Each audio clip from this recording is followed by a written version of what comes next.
हाय, मैं आज पुनः उपस्थित हुआ हूँ नए वीडियो के साथ। और यह नया वीडियो जो होगा, पिछले एक्सरसाइज में जो क्वेश्चन किए थे उसमें कुछ क्वेश्चन बचे हुए हैं, उसी का सॉल्यूशन आज करने वाले हैं। तो ऐसे पिछले वीडियो में मैं 11 से लेकर 17 तक का सॉल्यूशन किया था, और आज इस एक्सरसाइज 2.2 में अगर बात करें तो 21 तक क्वेश्चन है, और 17 के बाद वाला जो क्वेश्चन 4 बच रहा है आज मैं इस वीडियो में करने वाला हूँ। तो यह काफी महत्वपूर्ण होने वाला है, क्योंकि इसमें ऑब्जेक्टिव टाइप क्वेश्चन होगा, और ऑब्जेक्टिव टाइप आप समझ रहे हैं बोर्ड एग्जाम में कितना इंपॉर्टेंस है उसका। तो चलिए इस ऑब्जेक्टिव टाइप क्वेश्चन को सीखते हैं, देखते हैं कि क्या कह रहा है और इसका सॉल्यूशन हम कैसे करेंगे, कितना आसानी से, कितना जल्दी से। तो अब यहाँ देखिए 18 नंबर क्वेश्चन, और कह रहा है 18 नंबर क्वेश्चन की इसे सॉल्व करिए। Solve the tan of sine inverse 3/5 plus cot inverse 3/2 को सॉल्व करना है। सॉल्व करने के लिए हमें क्या करना होगा, कुछ कॉमन चीजें, कुछ ऐसा है जिसको हमेशा दिमाग में रखना होगा, क्योंकि इसके द्वारा हमारा जो काम होगा वो काफी आसान हो जाएगा। जैसे यहाँ देखेंगे आउटर साइड में हमारा क्या है, tan है।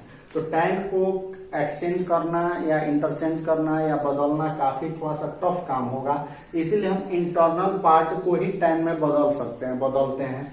और बदलने के लिए यहाँ देखेंगे यह साइन है, तो साइन को भी हमें किस में बदलना होगा, tan में। दूसरा क्या है, कॉट है, इसको भी tan में बदलना होगा। और tan में बदलने के बाद इस क्वेश्चन को आसानी से हम सॉल्व कर सकते हैं। तो चलिए देखते हैं कैसे लिखेंगे, कैसे सॉल्व करेंगे। तो सॉल्यूशन में सबसे पहला इसका जो पार्ट है वह है क्या, साइन इनवर्स 3/5, इसको हम मान लेते हैं थीटा।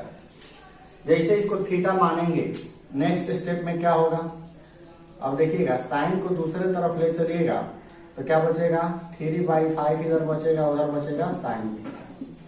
क्लियर है। तो साइन थीटा का वैल्यू हमें कितना मिला, 3/5। अब हमें चाहिए किसका वैल्यू, tan थीटा का वैल्यू, क्योंकि साइन को किस में चेंज कर लेना है, tan में चेंज करना है। तो अब देखिएगा आपको पता होगा कि tan theta is equal to sine theta बटा कॉस थीटा होता है। लेकिन यहाँ कॉस का तो वैल्यू है नहीं, ओनली साइन का वैल्यू है। तो इस कॉस को भी हमें किस में बदलना होगा, साइन के रूप में बदलना होगा। और साइन में बदलने के लिए साइन थीटा बटा कॉस को क्या लिख सकते हैं, √1 माइनस साइन स्क्वायर थीटा। दिक्कत तो नहीं होनी चाहिए।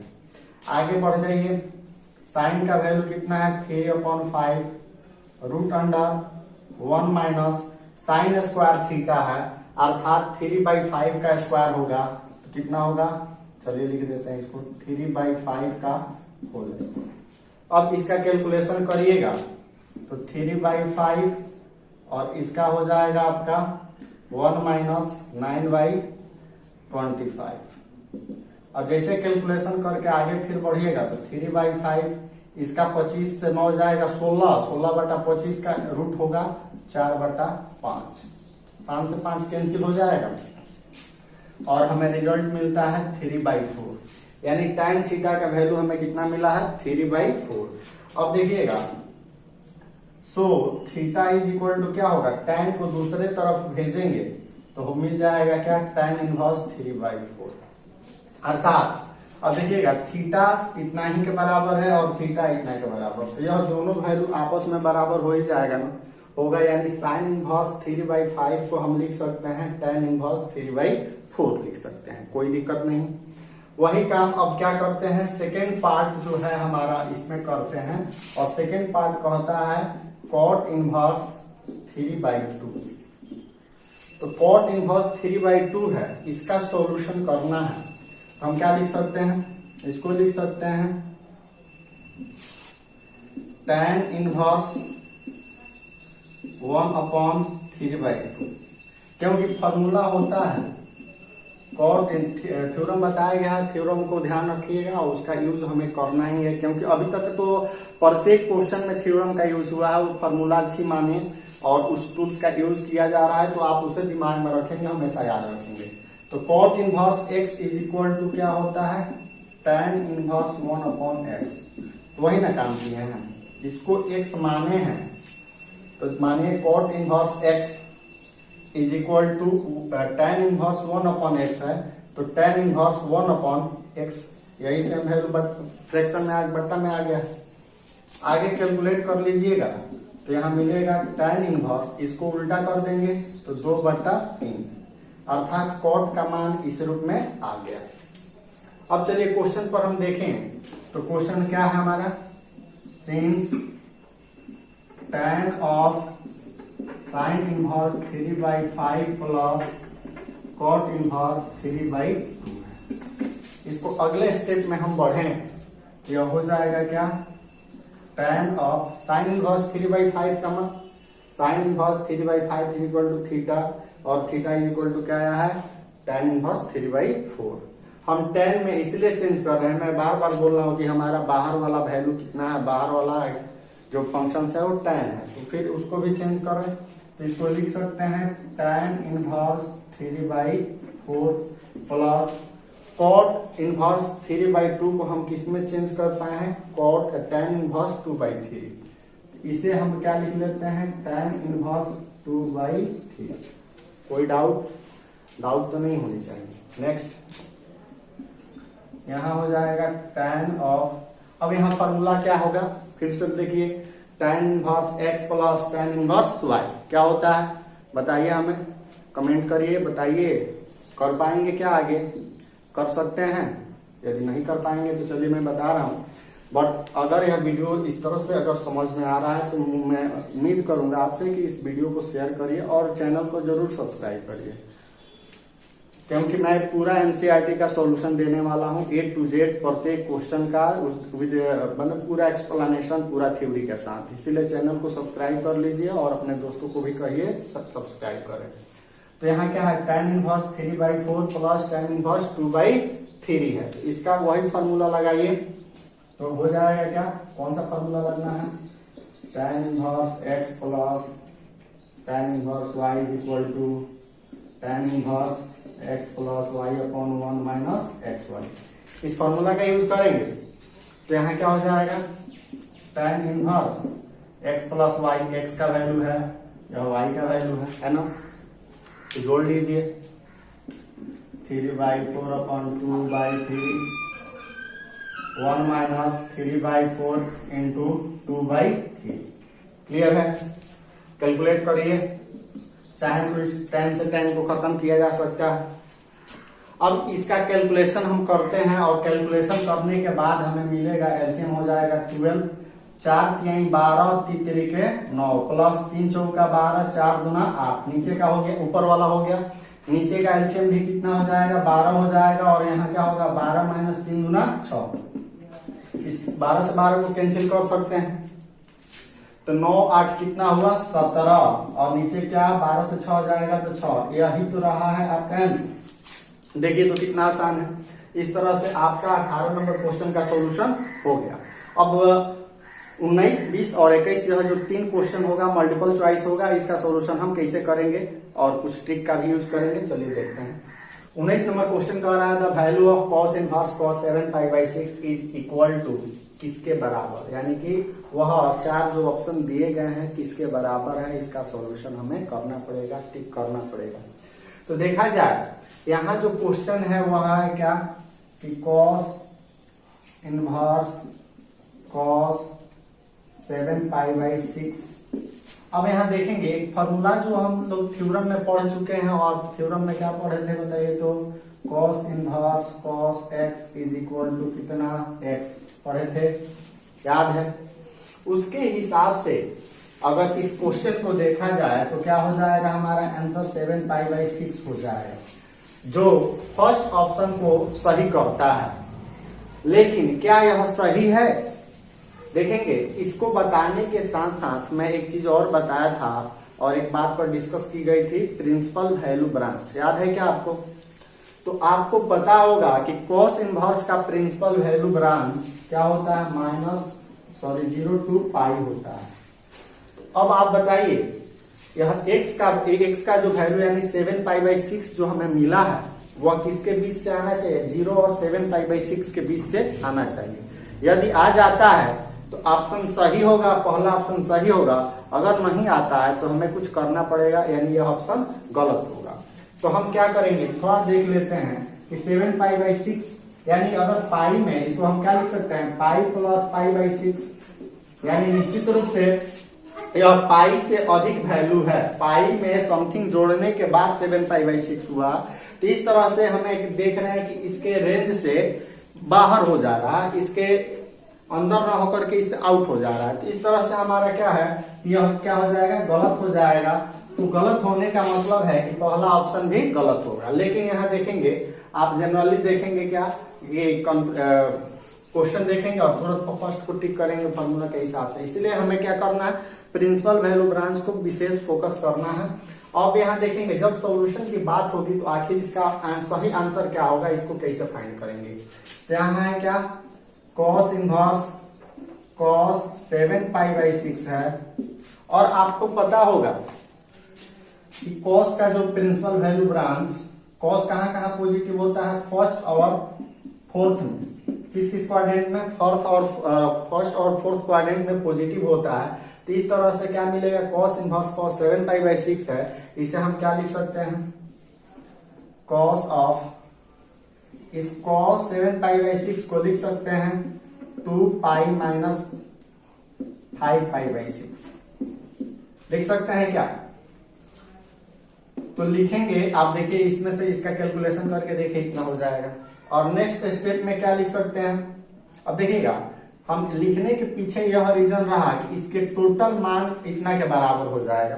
फर्स्ट कि इसका वैल्यू इतना के बराबर होगा, दूसरा कि cos का वैल्यू नहीं चेंज होगा, किसी दूसरे में cos साइन में नहीं चेंज होगा, किसी अन्य में नहीं चेंज होगा। तो इस तरह से सेम इसको इस फॉर्म में लिख सकते हैं। और जैसे लिखेंगे तो क्या मिलेगा, cos इनवर्स cos, आपको ये फॉर्मूला पता होगा कि cos 2π - θ = cos θ। तो हम क्या लिख सकते हैं, यह 2π माइनस, इसको हम मान लेते हैं थीटा, 2π - θ, हम क्या लिख सकते हैं, cos 5π/6 यानी cos θ हो गया कि नहीं हो गया। अब 5π/6 ऊपर वाला कम है, नीचे वाला ज्यादा है, तो यह 1 पाई से कम है। 1 पाई से जैसे कम है, इसका मतलब यह रेंज में आ गया। तो अब यहाँ फॉर्मूला क्या हो जाता है, since cos inverse cos x = x होता है।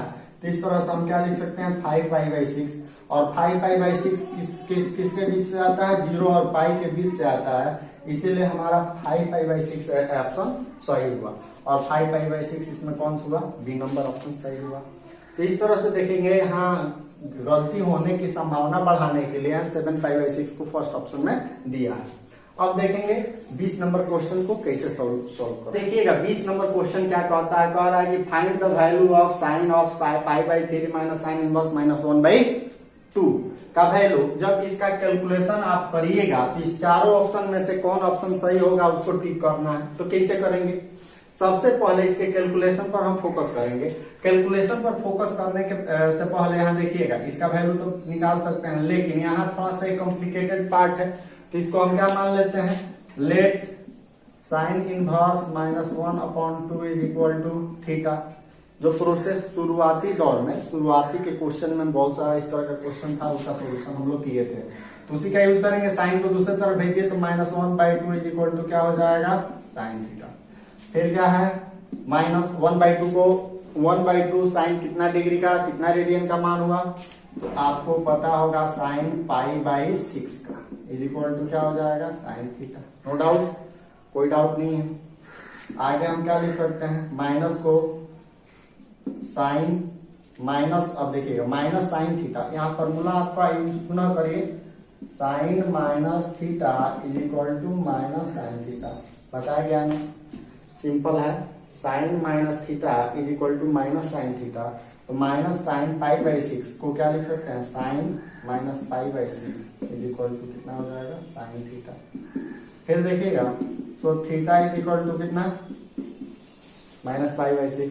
अब यहाँ भी हमें देखना होता है कि प्रिंसिपल वैल्यू ब्रांच से आता है कि नहीं, तो निश्चित रूप से आ रहा है, यानी इसका मतलब हुआ -30 डिग्री, इसका मतलब हुआ -90 और 90, इसके बीच तो आ ही जाएगा ना।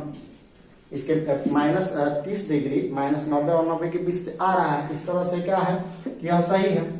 तो अब आप यहाँ देखेंगे क्वेश्चन पर, टोटल क्वेश्चन क्या कहता है। अब ना वो पूरे क्वेश्चन पर फोकस करेंगे तो मिलेगा साइन π/3 माइनस साइन इनवर्स -1/2। क्या हो जाएगा, इसे ही आगे बढ़ाते हैं। साइन पाई बाई 3 है माइनस, इस टोटल का वैल्यू कितना निकल कर आया है, आया है माइनस पाई बाई 6। फिर आगे बढ़ लीजिए, sine pi by 3 minus minus plus हो जाएगा, माइनस माइनस प्लस, और यहाँ लिख लेंगे पाई बाई 6। जोड़ लीजिए, sine pi by 3 pi by 6, तो क्या हो जाएगा, ऐड कर लीजिए ना, सब कुछ बताएं क्या, इतना तो कर सकते हैं। तो क्या हुआ आपका पाई बाई 2, और पाई बाई 2 का मान मतलब 90 डिग्री, साइन 90 का मान कितना हुआ, 1। अब यहाँ देखेंगे चारों ऑप्शन में से कौन ऑप्शन सही होगा, तो ऑप्शन बी जो है इसका ऑप्शन 1 है, इसीलिए हमारा ऑप्शन सही है। इस तरह से सिंपली से कर सकते हैं। आप देखिएगा अगर ऑब्जेक्टिव क्वेश्चन है तो इसे शॉर्ट में करने का प्रयास कीजिएगा और हो जाएगा आसानी से। अगर प्रैक्टिस कर लेते हैं तो बहुत जल्दी कर लेंगे, 2 से 3 स्टेप में कर लेंगे, कोई दिक्कत नहीं होगी। तो इतना करेक्ट करना पड़ेगा। चलिए अब यहाँ हम बात करेंगे 21 नंबर क्वेश्चन पर, और यह कह रहा है कि tan inverse √3 minus cot inverse minus √3 is equal to, यह किसके बराबर होगा। 4 ऑप्शन दिए गए हैं, निश्चित रूप से चारों में से किसी एक के बराबर होगा। तो चलिए देख लेते हैं, कैलकुलेट करते हैं। तो यहाँ देखेंगे इसके 2 पार्ट दिए गए हैं, दोनों इनवर्स ट्रिगो का फॉर्म है। तो हम क्या करेंगे, सॉल्यूशन करते वक्त आप यहाँ चाहें तो क्या सॉल्यूशन करना है, इसका डायरेक्ट वैल्यू कितना लिख सकते हैं, लिख सकते हैं ना, tan inverse √3 is equal to tan कितना डिग्री कितना रेडियन का मान √3 होता है। इस तरह से आप निकाल सकते हैं पाई बाई 3 का होता है। सेकेंड वाला जो है माइनस में दिया है तो थोड़ा सा ये कॉम्प्लिकेटेड होगा, तो इसका सॉल्यूशन करना पड़ेगा। तो अगेन यहाँ मान लेते हैं, let cot inverse minus √3 is equal to theta.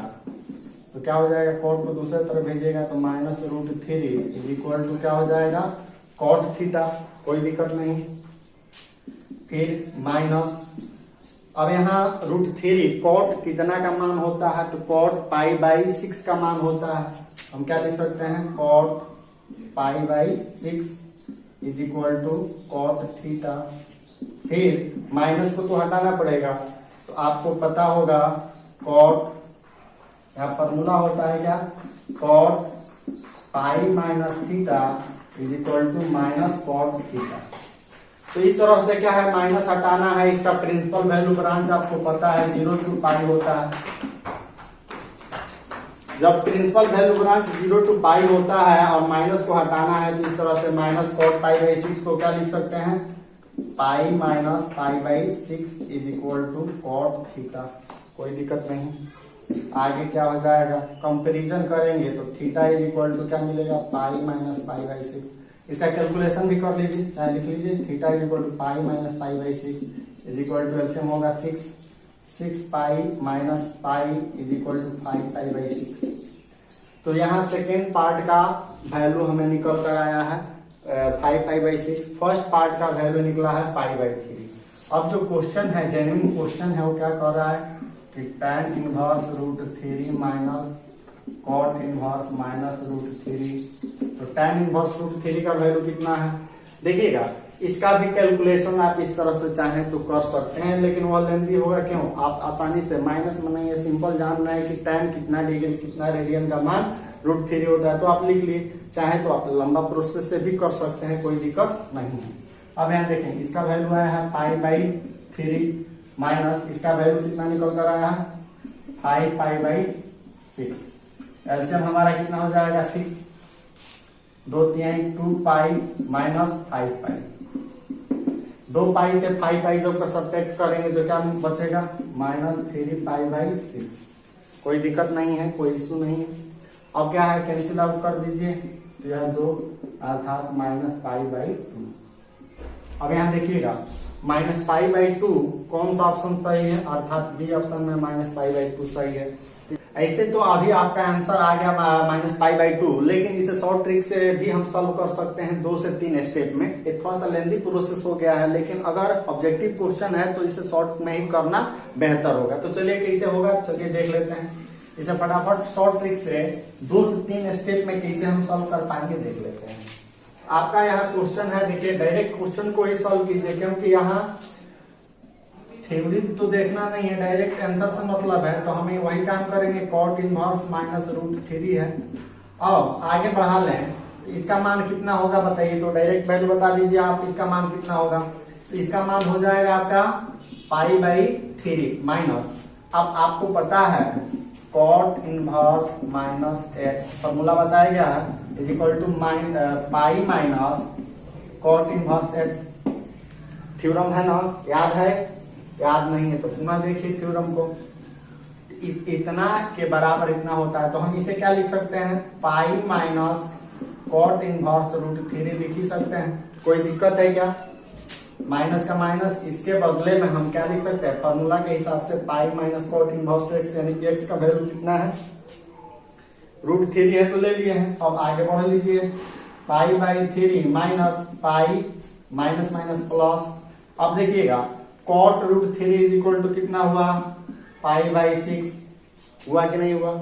LCM कितना हो जाएगा, 6, 2 तिहाई 6, तो यहाँ 2 पाई हो जाएगा, माइनस यहाँ ऑलरेडी 1 है नीचे डिनोमिनेटर, तो यहाँ क्या होगा 6 पाई प्लस पाई। अब देखिए इसको जोड़ लीजिए, अब इसका कैलकुलेशन करिएगा तो आपको मिल जाएगा क्या, एलसीएम हो जाएगा आपका 6, और यहाँ देखेंगे 2 पाई और 1 पाई, कितना हुआ 3 पाई माइनस 6 पाई।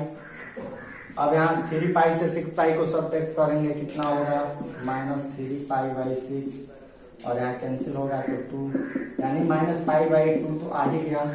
इस तरह से भी ऑप्शन हमारा क्या आया, -π/2। तो ये थोड़ा सा सिंपल वे है, अगर आप कॉमन सेंस का यूज करते हैं, प्रैक्टिस करते हैं, तो यह निश्चित रूप से कि बहुत सारे ऑब्जेक्टिव क्वेश्चन का मौखिक सॉल्यूशन कर लेंगे। तो अगर यह वीडियो आपको अच्छा लगा तो जरूर आप इसे अपने दोस्तों तक पहुंचाइए। मैं पुनः मिलूंगा अगले वीडियो में, तब तक के लिए आप घर पर स्वस्थ और खुशहाल रहें। धन्यवाद।